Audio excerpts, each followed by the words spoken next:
아멘. 영광의 말씀을 주님께 돌리십시다. 여러분, 광야 하면 무슨 생각이 납니까? 한국은 광야가 없습니다.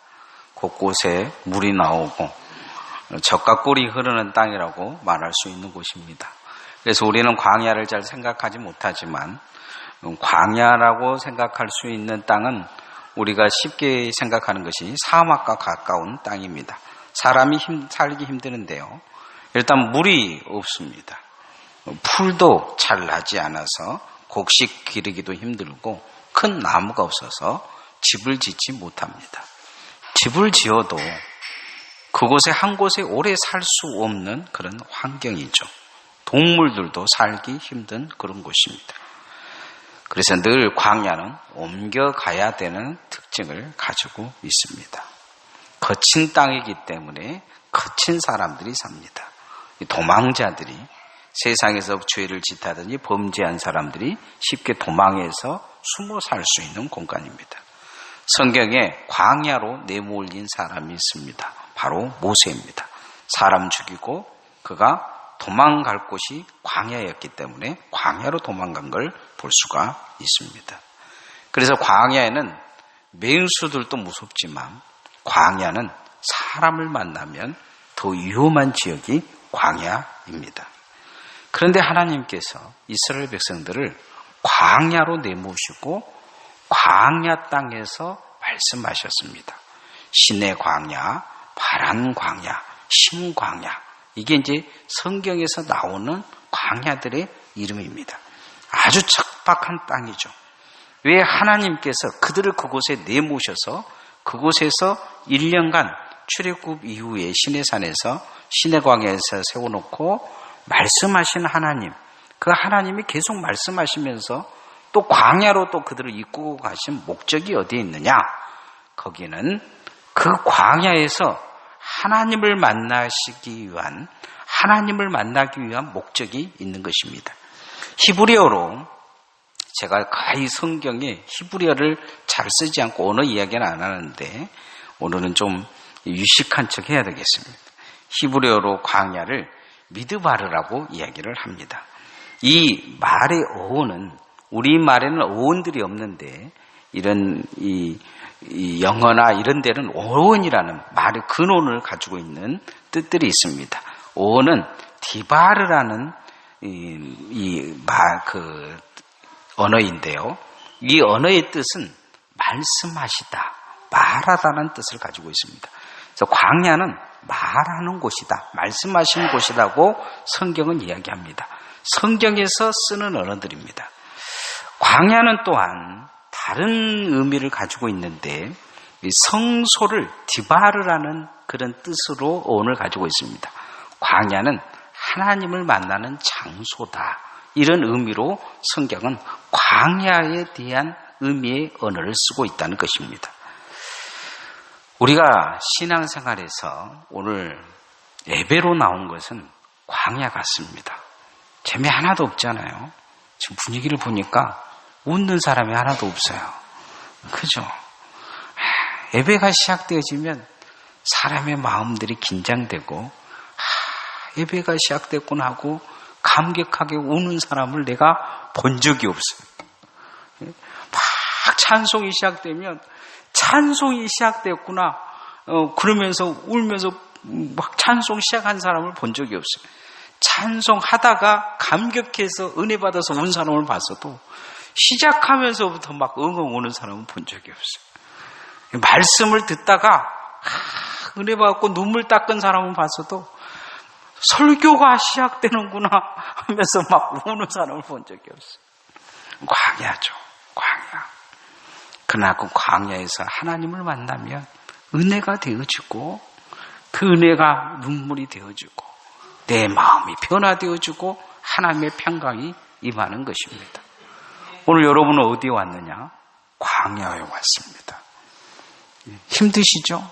엉덩이가 아프고 막 뒷꼭지가 근질근질하고 분위기가 어느 설교 끝내라 그러고 그런 분위기죠. 이 광야에서 우리가 하나님을 어떻게 만나야 되냐? 말씀하신 하나님 만나야 될 줄 믿습니다. 광야로 이끄신 이유는 뭐냐? 세상의 소리를 다 줄이고 말씀하신 하나님, 그 말씀을 만나기 위한 하나님의 목적이 있습니다. 따라합시다. 말씀하신 하나님을 만납시다. 이 설교를 통해 말씀하신 하나님을 만나시기를 소원합니다. 내 마음에 혼잡한 소리를 줄여야 됩니다. 머릿속에도 혼잡한 생각의 소리들을, 세상의 별 소리들을 머릿속에 담고 왔을 것입니다. 그러나 말씀하신 하나님의 귀 기르면 하나님이 여러분의 마음에, 여러분의 삶에, 여러분의 영에 임재하실 줄 믿습니다. 히브리인들이 민수기를 부를 때 두 가지로 부릅니다. 메드드바르라는 언어와 베빠따르라는 언어인데요. 첫 번째와 네 번째 히브리 성경에 나오는 언어입니다. 첫 번째 언어는 광야에서, 두 번째는 그가 말씀하셨다. 이렇게 그들은 민수기를 씁니다. 우리는 민수기라고 이렇게 쓰지만 히브리 성경에는 민수기라는 타이틀이 그렇게 달려져 있습니다. 광야에서 말씀하시는 하나님을 만나는 성경이 민수기다. 히브리인들은 그 개념으로 민수기를 읽습니다.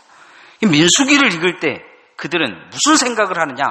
하나님이 광야로 우리 선조들을 내모셨는데 거기에서 하나님이 광야로 내모신 이유는 하나님이 말씀하시기 위해서, 말씀하시는 하나님을 만나기 위해서 그들을 광야로 내모셨다. 이게 민수기다. 이렇게 이야기하는 거죠. 민수기를 그들이 읽을 때 광야에서 말씀하신 하나님, 그 선조들에게 말씀하신 하나님이 내 인생의 광야에 찾아와 말씀해 주시기를 원하는 것입니다. 우리도 하나님 앞에 이 광야 같은 예배 속에 나올 때 말씀하신 하나님에게 귀 기울이기를 소원합니다. 성도가 광야로 몰리는 성도들이 많습니다. 오늘 여기에도 여러분이 있는 줄 모르겠습니다. 여러분의 눈에 눈물만 나오고 삶에 돌아가면 불평밖에 없고 집에 들어가도 남편을 봐도 내 입술에서 투덜거린 소리밖에 나오지 않고 교회에 와도 마음에 평안함이 없고 뭔가 긴장되어지고 입에서는 투덜투덜 계속 내 입에서 그런 소리가 나온다면 여러분은 광야에 있는 것입니다. 그런데 성도가 하나님이 그런 광야로 자꾸 내모시는 이유는 하나님 어디 계십니까? 하나님이 나를 이렇게 힘들게 하십니까? 하면서 내모는 이유는 거기서 말씀하시는 하나님을 만나기 위한 하나님의 목적이 있는 것입니다. 이스라엘 백성들 여지없이 광야로 몰리는데 투덜거리기 시작합니다. 자, 1절, 2절, 1절 말씀만 한번 같이 1절, 2절 같이 읽읍시다. 시작. 여호와께서 들으시기에 백성이 악한 말로 원망하며 여호와께서 들으시고 진노하사 여호와의 불을 그들 중에 붙여서 진영 끝에 사르게 하시며 백성이 모세에게 부르짖음으로 모세가 여호와께 기도하니 불이 꺼졌더라. 이스라엘 백성들이 이 11장의 내용은 어떤 내용이냐면 1년간 시내 광야에서 시내산 밑에서 하나님의 말씀을 교육받습니다. 십계명도 주고 십계명을 어떻게 지켜야 되며 계속 말씀을 하셔요. 모세가 40일간 가서 기도하고 또 내려오고 또 40일간 올라서 기도하고 그간에 우상 숭배하다가 막 이 사람들이 죽어나가고 그런 일들이 있음에도 불구하고 계속 하나님이 말씀하시고 성막을 지켜야 하시고 계속 말씀하시고 예배와 기도의 교육을 시키십니다. 그러고 나서 하나님이 행진을 어떻게 해야 될 것인가를 싹 말씀하시면서 이제 짐 다 싸고 출발하는 그 순간에 출발하자마자 이스라엘 백성들이 투덜거리기 시작합니다. 1년간 교육받은 거 헛고생한 거죠. 신앙생활 그렇게 예배 교육받고 기도 교육받고 출발했는데 투덜거리는 거죠. 우리로 말하면 오늘 설교 듣고 투덜거리지 말라고 그렇게 교육시켜도 딱 축도 끝나고 나면 일어나고 투덜거리는 거예요. 투덜투덜 하는 거죠. 하나님이 얼마나 듣기 싫었으면 꽁지에다가 불을 붙여버립니다. 그 마지막 물 위의 끝에다가 불을 붙이셔요. 모세가 기도하니까 불이 꺼졌다, 그렇게 이야기합니다. 신앙생활에도 보면요, 하나님이 제일 싫어한 게 뭐냐면 투덜거리는 거예요. 투덜. 인생에, 자기 인생에 뒷꽁지에 불 붙은지는 모르고 투덜거리고 사는 것입니다. 신앙이 정말 힘들어지는 이유 중에, 광야에 힘들어지는 이유 중에 뭐냐면 이 투덜거리는 불이 붙은 것입니다. 여러분의 마음에 이 투덜거리는 불은 무엇으로 끌 수 있느냐? 말씀이 들려야 될 줄 믿습니다. 하나님 말씀이 들려야 됩니다. 며칠 전에 저희 이제 시찰, 강영 시찰이라는 이 시찰에 장로님들과 목사님들이 모여서 회의를 한 적이 있습니다. 노예가 가깝기 때문에 꼭 시찰해야 하는데, 회의하러 모였는데, 회의 전에 목사님들 모이면 꼭 예배를 드립니다. 근데 예배를 드리는데 이 설교하는 목사님이 설교를 너무 길게 하신 거예요. 부흥에 모이려고 온 것도 아닌데. 제가 뒤에서 이렇게 목사님들 보니까 목사님들 머리에 김이 오르는 것 같은 느낌이 들었어요. 그런데 확실히 목사님들이랑 분위기 다른 게 뭐냐면, 설교를 길게 하는데 말씀대로 전달되어지니까 아멘 하시는 거예요. 아멘 하신 거예요. 아멘 하는 그 모습을 보고 제가 아멘이 됐어요. 은혜가 되더라고요. 설교하는 목사님 보고 별로 은혜가 안 됐는데 아멘 하는 목사님들 보고 보니까 은혜가 된 거예요. 저도 그런 생각을 했어요. 제가 이 설교를 계속 준비하고 있었을 때 오늘 광야로 나왔구나. 척박한 삶에 불평만 나오는 삶을 오늘날을 하나님이 이끄셨구나. 오늘 이곳에서 하나님의 말씀에 아멘 해야 되겠구나 하는 생각이 들었어요. 말씀이 들려줘야 되겠구나. 회의할 생각밖에 가지고 안 왔는데 예배 속에서 아멘하는 목사님들을 통해서 아멘 하시기를 원하는 하나님을 바라볼 수 있었습니다. 우리도 오늘 광야의 삶 속에 아멘 할 수 있는 신앙으로 서시기를 소원합니다. 예수님은 이 광야적인 삶에서 떡을 구할 것이 아니고 하나님의 말씀으로 살아야 될 것이다, 사단에게 광야에서 말씀하셨습니다. 말씀이 생명되어지고 말씀이 양식되어져 사는 것이 하나님의 백성의 삶이다, 이렇게 말씀하고 있는 걸 보게 됩니다. 신앙 속에서 우리가 정말 필요한 게 뭐냐? 하나님의 말씀이 말씀으로 들려야 될 줄 믿습니다. 우리가 신앙에 정말 갈급해야 될 게 뭡니까? 하나님의 말씀입니다. 주예전에 무엇을 들어도 가까이 나가야 됩니까? 말씀 들으러 나오시기를 소원합니다. 교회에 싸우러 오면 안 됩니다. 교회 봉사하러 오는 것도 중요하지만 더 중요한 게 무엇이냐? 하나님의 말씀이 들려야 될 줄 믿습니다. 그래서 늘 나는 광야로 하나님의 말씀을 들으러 간다. 교회가 저는 여러분에게 광야로 보였으면 좋겠어요. 이 척박한 땅에 무엇을 내가 이곳에 있느냐? 목사 설교 하나도 재미없잖아요. 앞에서 코미디언을 데려다 놓으면 깔깔거리고 그러겠지만, 그러나 말씀하신 하나님이 거기 계시게 내가 그 하나님을 만나러 왔노라고 고백할 수 있는 성도들 되어지기를 소원합니다. 이 만남이 목적돼야 될 줄 믿습니다. 따라합시다. 하나님과의 만남이 목적돼야 합니다. 예수님께서 공생애를 시작하기 전에 광야로 나가기 전에 40일간 금식하셨습니다. 기도를 마칠 쯤 사단이 대깍 찾아와서 예수님께 그럽니다. 배고프지? 배고프잖아. 그러니까 돌을 가지고 떡을 만들어봐. 능력 있잖아. 예수님이 좀 주저주저하고 다른 이야기 하시자 성전 꼭대기에 들어가서 야, 뛰어내려. 하나님의 아들이잖아. 하나님의 아들인 걸 한번 세상에 한번 짠 하고 보여줘. 예수님이 또 다른 말씀을 하시자 이제 온 세상이 보이는 이 산 꼭대기에 데려다고 예수님을 열방을 보여주면서 십자가 질 필요 없잖아. 그냥 한 번만 절을 해. 그냥 고개만 한 번만 숙여. 그러면 내가 그냥 아예 포기할게. 다 넘겨줄게. 그런 얘기를 하십니다. 누구든지 40일간 금식하면서 그 밤에는 영하 40도로 떨어지고 낮에는 한 80도가 높이는 온도에 여러분 우리 지금 33도, 35도만 가도 중내산이 하는데 그때 앞에 그늘도 없는 80도에 40일간 배고픔을 하고 그 있다고 생각을 해보십시오. 거기서 기도하고 그것도 기도하고 산다고 말씀 읽고 산다고 생각해 보십시오. 아마 3일만 여러분이 한다 그러면 아마 입이 이렇게 튀어나오고 5일만 한다 그러면 아주 죽이겠다고 하고 일주일만 하면 칼 들고 쳐들어올 겁니다.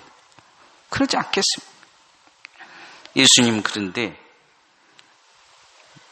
예수님도 마음속에 배고파.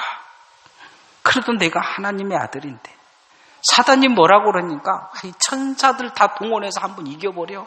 아니면 사단하고 한번 좀 거래를 해봐. 그런 생각이 드실 것입니다. 그런데 갈등하시지 않고 사람이 떡으로만 사냐? 나는 굶어 죽어도 말씀으로 살겠다. 내가 하나님의 아들인 건 맞지만 인간을 구원하기 위해서 인간으로 왔기 때문에 그 목적대로 인간대로 살겠다. 내가 너와 거래할 것 같으면 내가 이 고생을 하겠느냐? 사탄아 물러가라. 나는 하나님의 뜻대로 살겠다. 이렇게 말씀하십니다. 목적을 잃어버리지 않는 것이죠. 우리가 신앙생활의 목적이 어디 있습니까? 여러분 무엇 때문에 지금 예배를 드리십니까? 무엇 때문에 봉사하시고 무엇 때문에 교회를 위해 충성하십니까? 먹고 살기 위해서 그렇습니까? 먹고 살기 위해서 우리가 무엇을 잘 먹고 이 땅에 축복 얻기 위해서 신앙생활을 하는 것입니까? 병 고침 받기 위해서 신앙생활을 하는 것입니까? 그렇다면 길을 잘못 가고 있는 것입니다. 길을 잘못 가고 있는 거죠. 가끔 목사님들 이렇게 만나서 이야기를 해보면 제가 그런 생각을 가질 때가 있어요. 여러분은 길을 잘못 선택한 것 같다. 그 길이 아닌 것 같다. 이 만나면 교회가 어쩌고 저쩌고 사례비가 어쩌고 저쩌고 투덜투덜거려요.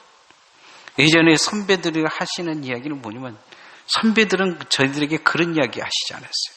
뭐라고 이야기했냐면 교회에서 고구마만 줘도 그놈 묻고 그 길을 가는 것이 주님의 길이다. 이렇게 가르치셨어요.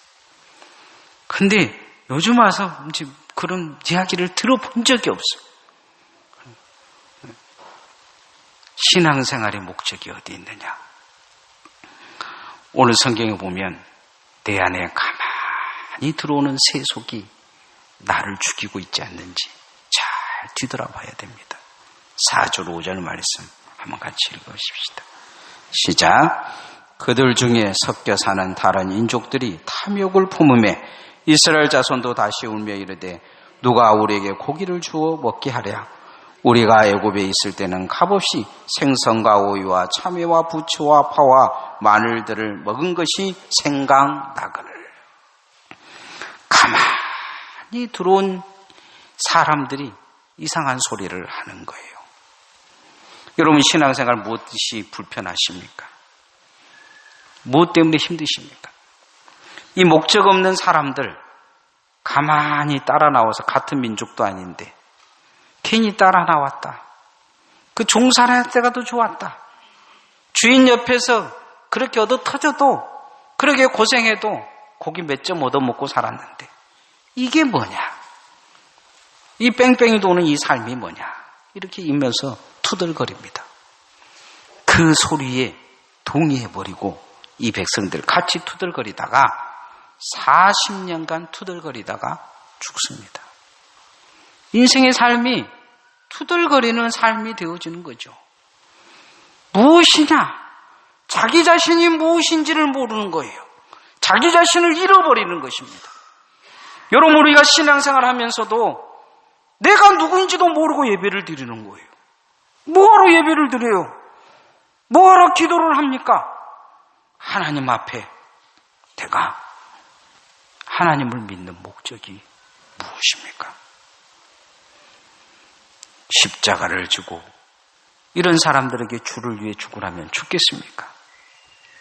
세상을 선택할 것인가? 하나님을 선택하라면 과연 하나님을 선택하겠습니까? 신앙생활의 목적이 어디 있습니까? 우리가 하나님을 만나고 예수 그리스도를 만나는 목적이 처음에는 구원의 목적이었지만 하나님의 영광을 위해 사는 뚜렷한 목표가 여러분에게 주어질 수 있기를 소원합니다. 주를 위해서라면, 내가 기꺼이 주를 위해서라면 무엇이든지 주를 위해 할 수 있다고 고백할 수 있는 목적이 분명하게 서야 될 것입니다. 그것이 예수를 바로 믿는 것입니다. 따라합시다. 예수를 바로 믿으십시다. 예수님을 바로 믿는 것입니다. 십자가 지고 가는 것, 그게 예수님을 바로 믿는 것입니다. 십자가 지고 갈 수 있어야 될 줄 믿습니다. 광야로 들어온 백성들, 무엇의 불평입니까? 만나를 주었습니다. 매일 아침마다 만나 주었는데 고기 한 점 못 먹는다고 이제 불평합니다. 옆에서 고기 이야기 나옵니다. 마늘 이야기 나오고 파 이야기 나오고 그러니까 그거 못 먹겠다고 이제 아주 예수님이고 뭐가 하나님이고 뭐가 없는 것이죠. 예수님의 공생의 기간 동안에 6월절에 예수님 내려오시지 않고 오병의 기적을 일으킨 적이 있습니다. 따라온 사람들이 너무 배가 고프니까 먹을 것 찾다가 제자들이 아이가 가져온 이 보리떡 5개와 물고기 2마리를 축복하시니까 막 강줄에서 기적이 일어납니다. 막 떡을 떼니까 갖다 주니까 막 하나 떼면 10개가 생기고 막 그런 것 같아요. 물고기 1마리 이거 건네주면 다시 돌아오면 물고기가 막 10마리 생기고, 그래서 장정 5,000명이면 한 애들까지 하면 2만 명 될 것입니다. 2만 명을 모이고 강줄이가 얼마나 컸는지 모르지만 12강줄이나 남았다고 성경은 기록하고 있습니다. 그런데 이 기적을 봤던 사람들이, 지금까지는 예수님 믿겠다고 쫓아다닌 사람들이 갑자기 이 기적을 보자 눈이 뒤집혀가지고 예수님을 왕으로 세우려고 합니다. 예수님 왕으로 세워놓으면 일 안 해도 먹고 살 것 같아요. 부자가 될 것 같습니다. 그놈 가지고 요것저것 빵만 갖다 팔아먹어도 그들은 아주 대고를 짓고 살 것입니다. 우리는 부자가 됐다, 그런 생각이 있었을 거예요. 예수님 왕으로 세우려고 하는데 예수님이 도망가 버리십니다. 제자들은 갈릴리 바다 건너가라 하고 자기는 산으로 도망가서 기도하십니다. 이때 사람들도 실망해요. 아이, 저런 겁쟁이, 저런 비겁한 자, 이렇게 생각했는지 지금까지 예수님 쫓았던 사람들이 싹 떠나가 버립니다. 오늘 성경에도 보면 그런 모습이 나타납니다. 10절 말씀 같이 한번 읽어보십시다. 시작. 백성의 온 종족들이 각기 자기 장막문에서 우는 것을 모세가 들으니라. 이러므로 여호와의 진노가 심히 크고 모세도 기뻐하지 아니하여. 이 고기 한 점 안 줬다고 밤새 울기 시작한 것입니다. 다 우는 거죠. 하나님 그러죠. 메추라기 주겠다고 이야기를 하십니다. 그 뒷절을 쭉 읽어보면 메추라기 주겠다고 이야기, 한 달간 아주 입에 단내가 나도록 주겠다 이야기하시는데, 메추라기를 정말 걷어서 딱 먹으려고 하는 그날, 이 옴마가던 사람들은 그날 다 죽었다고 성경은 기록하고 있습니다. 여러분, 무엇이 여러분을 불편하게 하십니까? 무엇이 여러분을 힘들게 하십니까? 신앙생활 무엇 때문에 힘듭니까? 여러분 탐욕 때문에 힘들지 않습니까? 하나님은 우리가 신앙생활이 기도가 안 된 것이 힘들어 하기를 원하십니다. 말씀이 안 들리는 것이 힘들어 하기를 원하고 계십니다. 그게 불편하기를 원하고 있는 거죠. 대부분의 사람들이 신앙생활 불편한 것은 자기 알아라줘서 불편하고, 내 말 안 들어줘서 불편하고, 사람들이 나를 인정 안 해서 불편하고, 이게 세상적인 탐욕입니다. 하나님은 그 탐욕은 우상 숭배라고 얘기하십니다. 자기를 우상으로 여겨주기를 바라는 그 안악함을 못 버리면 절대로 하나님 바로 만날 수 없습니다. 자기 자신을 우상으로 섬겨주기를 원하는 거죠. 목사도 자기 앞에서 와서 엎드리고 자기와 상의하고, 모든 성도들이 자기만 쳐다봐 주기를 원하고 우상이 되어지기를 원하는 것입니다. 그러나 하나님은, 하나님이 그 사람에게 하나님 되어주기를 원하고 계시는데, 기도가 되지 않는 것이 불편하고, 예배가 되지 않는 것이 불편하고, 하나님 만날 수 없는 것이 불편한 그런 관계로 하나님 바로 믿고 예수님 바로 믿는 성도가 되기를 원하고 계신 것입니다. 우리가 이왕 신앙생활 할 것이면 예수님 잘 믿어야 될 줄 믿습니다. 내 안에 이 잘못된 요구에 반응하면 눈물이 나옵니다. 교회 와서요, 하나님 내가 기도 안 됩니다 하고 울고, 하나님 내가 예배가 똑바로 되지 않습니다 하고 울고, 하나님 내가 정말로 하나님 말씀이 안 들립니다, 회개가 안 됩니다, 하나님 내가 세상에서 죄를 지었습니다, 하나님 나를 용서하시고 나를 고쳐주십시오 하고 울고 통곡하고 회개해야 되는데, 교회 와서 목사가 나를 무시합니다. 성도들이 나를 무시합니다. 하나님 내가 돈이 필요한데, 주식에 투자했는데 주식이 잘 안 됩니다 하고, 하나님 그걸 기뻐하시겠습니까? 정말로 내가 예수 바로 믿는 게 뭡니까? 내 자신을 쳐서 복종시켜서 나를 십자가에 못 박고 나의 정과 욕심을 십자가에 묻어버리고 예수 안에 새 사람이 되어지는 것입니다. 예수 안에 바로 내가 예수 그리스도를 바로 믿는 믿음으로 굳건히 설 수 있기를 소원합니다. 광야에는 아무것도 없습니다. 신앙생활의 광야에 아무것도 없어요. 무엇을 얻을 것이 없습니다. 교회가 젖과 꿀이 흐르는 땅이 되면 인간의 탐욕만 넘치게 될 것입니다. 그러나 이곳에 하나님의 임재가 있는 곳이 되면 주의 은혜가 여러분의 삶에 함께해서 하나님의 나라가 임할 줄 믿습니다. 우리에게는 세상의 젖과 꿀이 흐르는 땅이 필요한 게 아니고 주 예수 그리스도께서 주시는 하나님의 나라가 필요합니다. 그 초대교회 성도들은 그 사자굴에서 죽어가면서도 아멘, 주 예수여 오시옵소서, 그날을 고백하고 살았습니다. 오늘도 이 광야에서 하나님을 만나고 그 하나님의 나라의 임재가 있는 성도들 되어지시기를 소원합니다. 찬양하겠습니다.